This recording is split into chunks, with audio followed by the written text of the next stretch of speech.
countdown for blast off. X minus 5, 4, 3, 2, X minus 1, fire.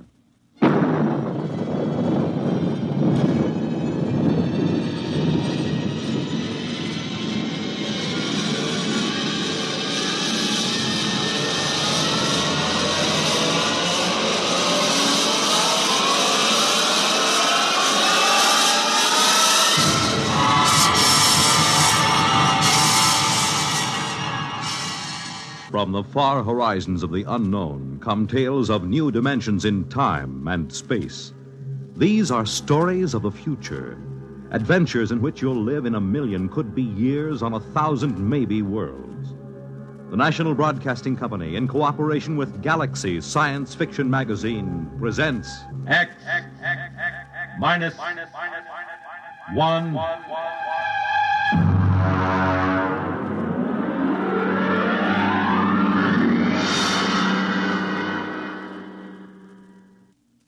Tonight. The time is June 25th, 1962. The place, a lonely beach. The story, Saucer of Loneliness by Theodore Sturgeon.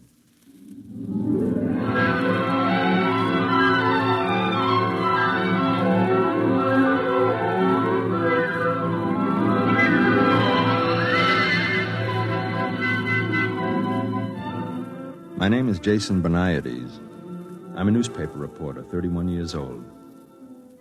I write poetry, but I don't show it to anybody because they might laugh. And the things I write about are very important to me. I was an only child. I never went with girls much because I'm too ugly and too sensitive, and they used to hurt me. I live alone. It isn't much fun. I'm not painting this picture of myself to get sympathy. I don't need it. But it's important that you should know the kind of person I am. Otherwise, you won't understand what I'm going to tell you. It happened tonight, the thing I'm going to tell you about. Tonight. The 25th of June, 1962. I was down on the beach.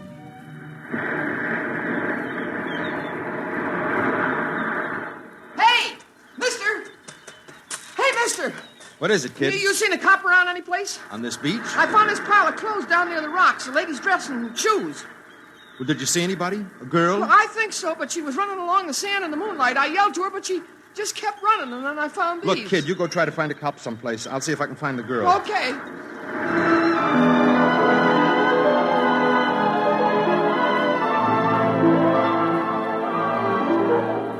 I thought to myself, she's dead. I'll never find her now in this white flood of moonlight with the surf seething in over the pale sand. I ran and ran until my knees buckled and went down in the swirl of it. The sea on my lips, with the taste of tears, and the whole white night shouted and wept. And then I saw her, waist deep, walking into the surf. Stop! Stop it! Come back! Come on, come out. Let go. Let me go. Don't do it. Please don't. Leave me alone. Leave me alone. I'm going to have to hit you. Forgive me.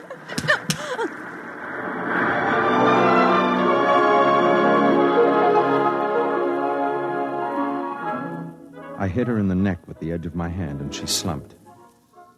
I brought her ashore and carried her to where a dune was between us and the water. Then I rubbed her wrists.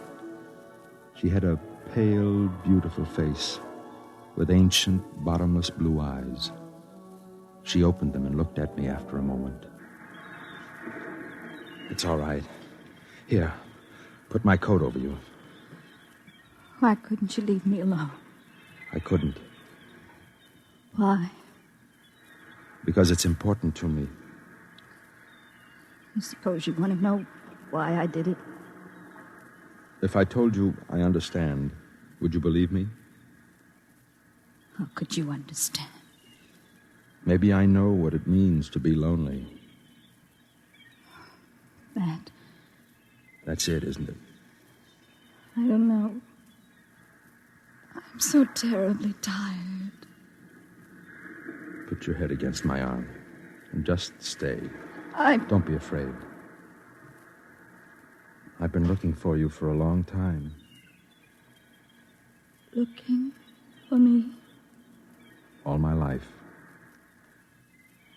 did you know? I don't believe you. It's true. I found your message. Oh. So you see, there's nothing to be afraid of. Not anymore. Just rest. The moonlight is terribly white. Yes. I'd like to rest for a while.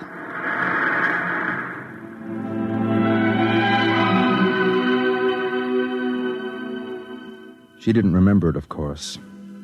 But I was one of the reporters who had covered the story when it first happened, 5 years ago.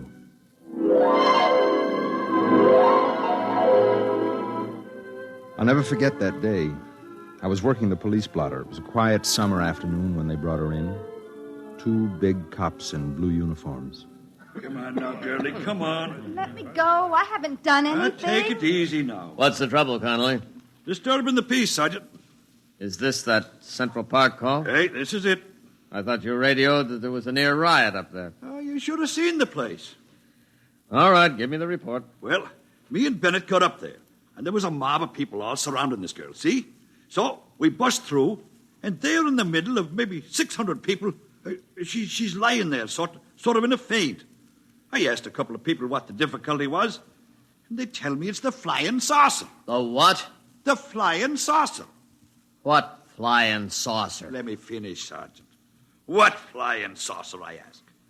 And then they says that this girl was standing on the green, and suddenly the saucer comes down and starts whirring over her head like a halo. What is this, miss? A gag? It happened. It did, eh? Well, now suppose you tell me your version. I was standing in the park, and I looked up, and there it was. Describe it. It was beautiful. It was golden with a dusty finish, like an unripe Concord grape.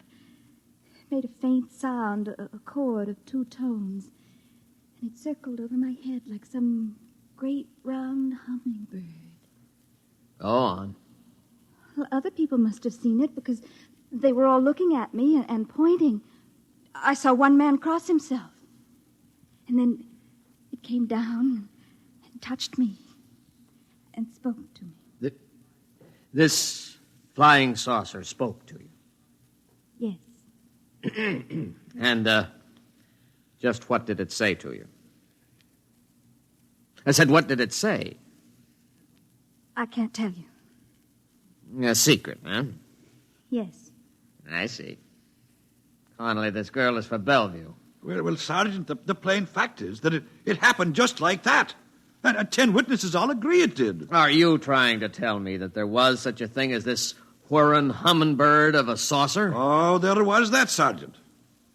And just how do you know, Connolly? Well, we've got the thing out in the squad car. You what? Bennett's bringing it in right now, see? About 36 inches across it is, and covered with strange markings. Great, Mother. Did you call the bomb squad? I didn't think of it. Well, think of it, man. This may be some kind of atomic weapon. I'll turn it over to ballistics. Never mind about ballistics. Call the FBI and tell them we've got this thing. Yes, sir. What about the girl? We'll book her on disturbing the peace. I've got a feeling the government men may want a word with her. Sergeant. What is it, Beniades? I'd like to do a story on this for my paper. Could I have a look at the saucer? We'd better clear it first. Well, could I talk to the girl? After she's been booked. Connolly, is the crowd still up at the park? Very likely. Well, I'll run up there and get some eyewitnesses. Then I'd like to come back and talk to the girl.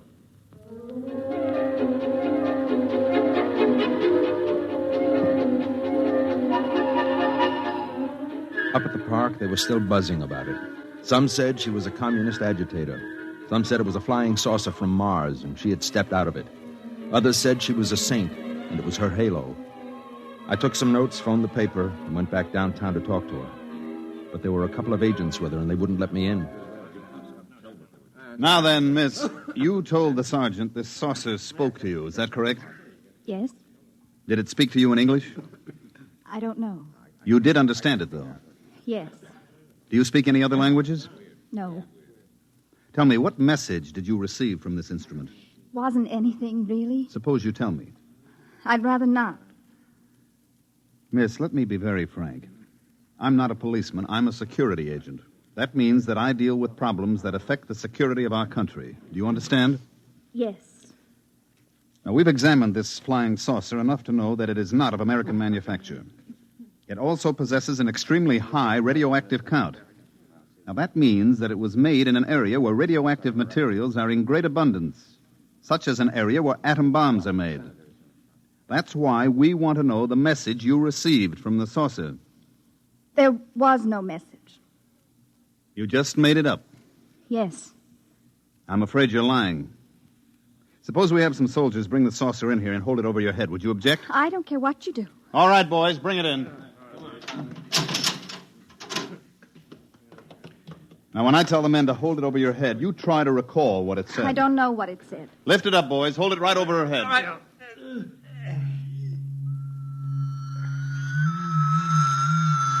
It's talking to you now, isn't it? Yes. What is it saying? What did it say? All right, boys, crate it up and send it down to the National Research Laboratories. Right. What about the girl, sir? We'll get nothing out of her. I don't believe she really knows what that humming noise is. Better have a psychiatrist examine her. Yes, sir.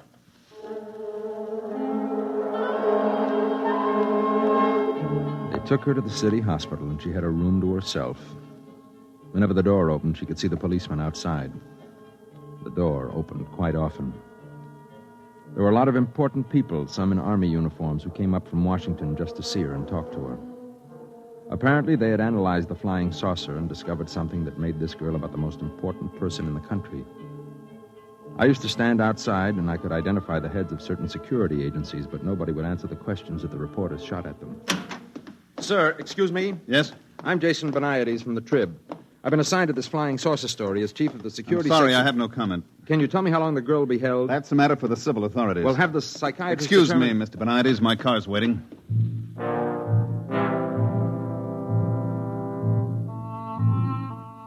A few days later, she was released from the hospital and returned to the court to be tried on the disorderly conduct charge.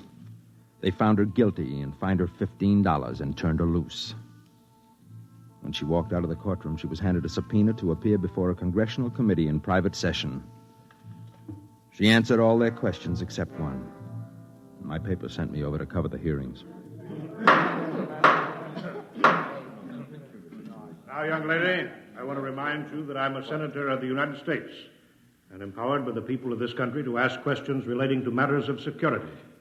You understand? Yes. Your name is Janet Boyce, is it not? I told you that. Now, at an earlier session, you testified that as a young girl, you were a member of a certain organization in your neighborhood. Would you name it? The Rinky Dinks. Who comprised the Rinky Dinks, Miss Boyce? It was just a bunch of girls who got together to play field hockey and listen to recordings. Any particular recordings? Mostly Eddie Fisher. I see. Now, this flying saucer, you said it talked to you. You did say that, didn't you? Yes. And then you denied it. Yes. Why? Because I was tired of answering questions. Young woman, let me put something to you squarely. Oh, by the way, I think that there are members of the press here. I can divulge a rather spectacular piece of information to you. This flying saucer has been thoroughly examined and analyzed, and I wish to inform the people of this great nation that it definitely, I repeat, it definitely did not originate on this planet. Now then, Miss Boyce, consider that it is possible that our Earth might be attacked from outer space by beings much stronger and cleverer than we are. And consider that perhaps you have the key to our defense against those beings. Don't you owe it to the world? I don't think I owe anything to anybody. Even if the Earth was not attacked, just think what an advantage it would give this country over its enemies. Young woman, I ask you, what did that flying saucer say to you? Do you know that what you're doing is tantamount to working for the enemies of your country? I will give you one more chance. What was the message? It was personal. Gentlemen, I move that Miss Janet Boyce be cited for contempt.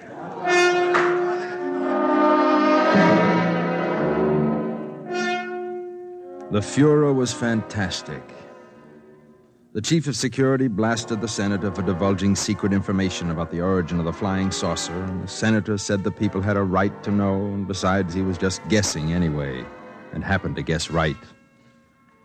Meanwhile, the press printed the girl's picture all over the front page and ran banner headlines such as, "Girl refuses to betray Martian secrets. Flying saucer girl won't talk, cited for contempt." The contempt trial was equally spectacular. She didn't plead any amendment or anything.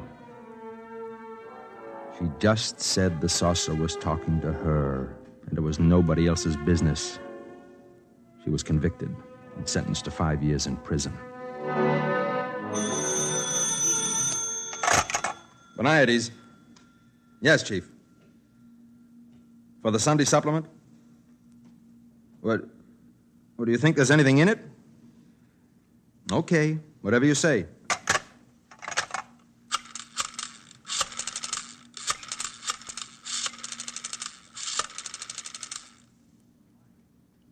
Mike, get me everything you can on that flying saucer girl, will you? Yeah, the one that was sent to jail about 4 years ago. See if you can find out what she's doing now. She was released about 6 months ago, I think. Uh-huh. Yeah, the boss wants a feature for the Sunday supplement. Okay.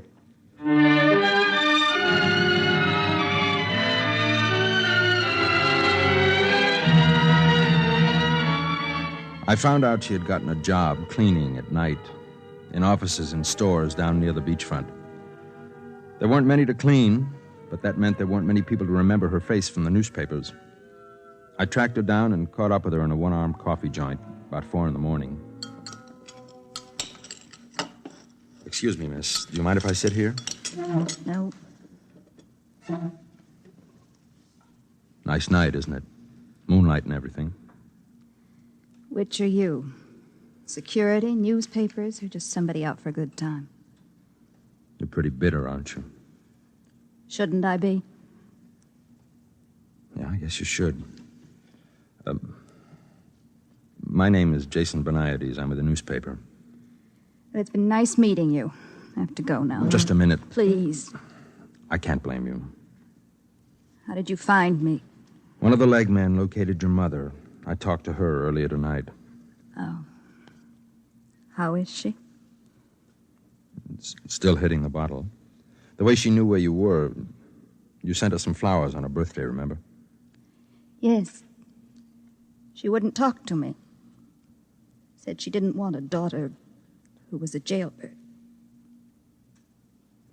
Tell me how it's been. So you can write about it? I promise you I won't write anything you don't want me to write. Okay. You want to know how it's been? Right after I got out of jail, I met a man at a restaurant. Nice man. He asked me for a date. I spent every cent I had on a red handbag to go with my red shoes. They weren't the same shade, but anyway, they were both red. And I was very excited about the date. We went to a movie. Afterward, he didn't even try to kiss me or anything. He just wanted to know what the flying saucer had told me. Didn't say anything. I just went home and cried all night. And that was it? No. I had another date. I get pretty lonely. This time they arrested the man I was with. He was a Russian agent. On Christmas Eve, 4 men called me up and sang me a song. Would you like to hear the words? It doesn't matter. They go, "The flying saucer came down one day and taught her a brand new way to play, and what it was she will not say, but she takes me out of this world." I'm sorry. Now will you go away and leave me alone? Yes. Aren't you going to ask me the big question? No? Everybody does. No, well, not me. You will, sooner or later. Maybe. Look, can I take you home? No. Can I see you again? Please. I don't know. I'm afraid to let myself like anyone. Trust me, will you? I'm not sure. Maybe. Maybe. I'll wait here for you tomorrow night. All right.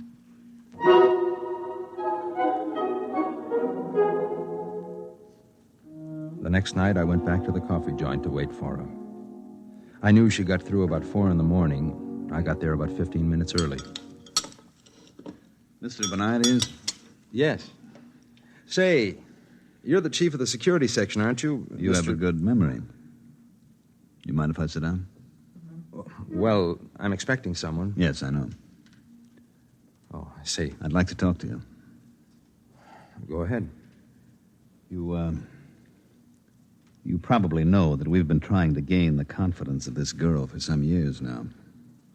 Yes. And, apparently you've succeeded where we've failed. Well, not really. In any event, you seem to be making some progress. She may not even show up. I think she will. Now, I'm going to ask you to help us. Help? In what way can I help? We have reason to believe that this girl is a courier for some alien power. On what do you base that? Well, there was the incident of the saucer, of course. We've definitely established that it came from some other planet. And recently, she's been throwing messages inside bottles into the ocean. What sort of messages? They're always the same. Now, I have one right here. You're welcome to read it and see if it makes any sense. We've had every decoding expert in the service trying to break it. But we can't seem to find the key. I see. Now, she's throwing literally hundreds of these messages in bottles into the sea. We've got many of them, but not all, naturally. Now, what we're most interested in is locating the contact. Naturally. And that's where you fit in. We'd like you to gain this girl's confidence even further. Try to find out just what these messages mean, and beyond that, what the saucer said to her. You'll be doing us a favor and your country a great service. You're certain this is some subversive activity on her part? How else can you explain the fact that she won't tell us her secret? Maybe because it's hers, and everybody has a right to have something of his own. Are you, trying to tell me that you won't cooperate? I didn't say that. I'd like to remind you, Mr. Benides, that you have a duty to us. I know that. I also have a duty to myself and to God. Now, if you'll excuse me.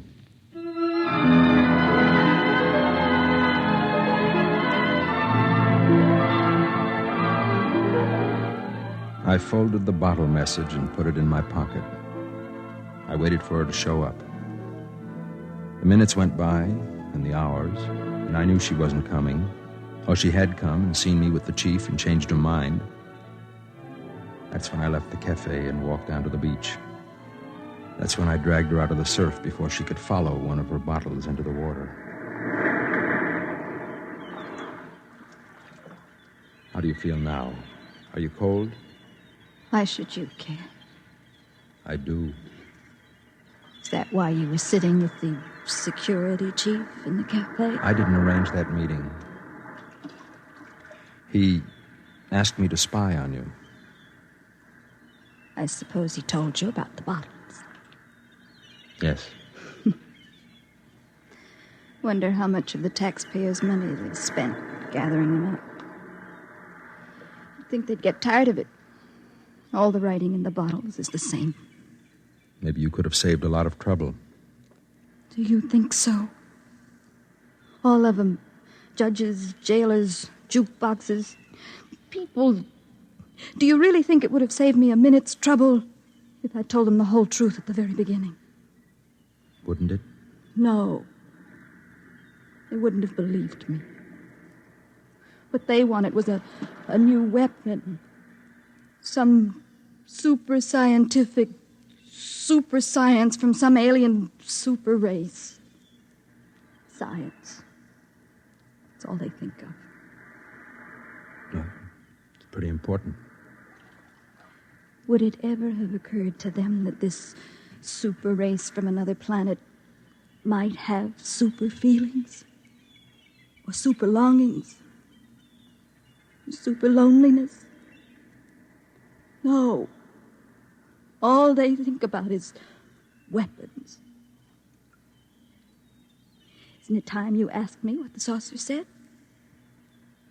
No. They all asked me. I don't have to ask you. I know. You know? Let me read it to you. There is in certain living souls a quality of loneliness unspeakable, so great it must be shared as company is shared by lesser beings. Such a loneliness is mine. So know by this that in immensity there is one lonelier than you. How did you know? It's the message you put in the bottles. The same message that some lonely, strange being in some other world put into a bottle, only his bottle was a flying saucer and sent across space to you. You knew. I'm lonely too. Look at me. I've never had the love of a woman. They think I'm pretty ugly. You're not ugly. No. I don't feel ugly right now. Say it again. The message from the saucer. Know by this that in immensity there is one lonelier than you. I wonder if whoever first wrote it has found someone. I think perhaps he has.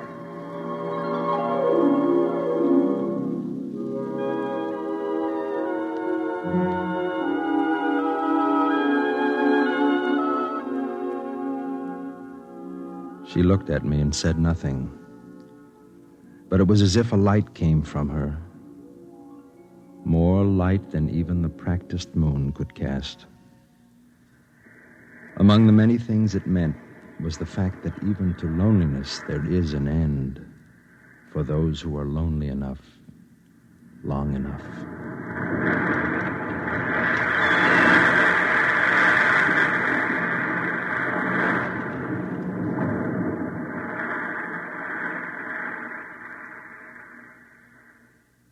You have just heard X-1, presented by the National Broadcasting Company in cooperation with Galaxy Science Fiction Magazine, which this month features I Am a Nucleus by Stephen Barr, the story of a man who felt he was hexed because his comfortably untidy world had suddenly turned into a monstrosity of order. Galaxy Magazine, on your newsstand today.